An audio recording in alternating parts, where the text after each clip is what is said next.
result of losing your grandfather status? The net result of losing your grandfathered status. Well, I guess in a broad comment, those provisions we covered, and I'm going to try to go. Am I going the right way? No. Let's go back here. Have to provide the preventative care items that probably won't drive your coverage up too much. You have the potential to change the selection of their primary care physician. Probably the one that's most significant is determining whether or not you have a plan that would fail the discrimination testing for your highly compensated employees. Most of the other things are items that are probably not going to be great big ticket costs for you.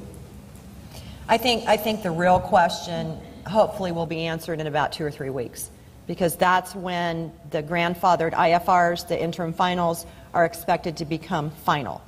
And so depending on whether that list changes or not, your ability to even maintain that status may not be realistic. So we'll see in a few weeks. Hopefully they issue those final regulations. Question over here, ma'am. This really isn't a question, it's a statement. Last night I received this email, and it's on houses. Everyone owns a house, and if you sell it in 2013, you'll be charged an extra 3.8% to help pay for health care. Is that correct? Well, so I would say that it depends. If that's your primary residence, there's an exception to tax, and that is if it's your primary residence, you're allowed to exclude up to $500,000 of gain on the sale of a primary residence. I think it's $250,000 if you're married filing separately, but $500,000 if it's married filing joint. But you know, in the event that you sell real estate that's not a primary residence, I don't know the slide number, but that would fall under the category there of capital gain income, and capital gain income is subject to this 3.8% tax. So that's one of those things that you have a few years to plan, and if you think you're going to sell a piece of property anyway, you're better off to sell it sooner than later. In fact, it's probably the first time, I'll say in decades, I won't say history, but probably first time in decades that we're talking with clients about, are you better off to pay tax now instead of paying tax later?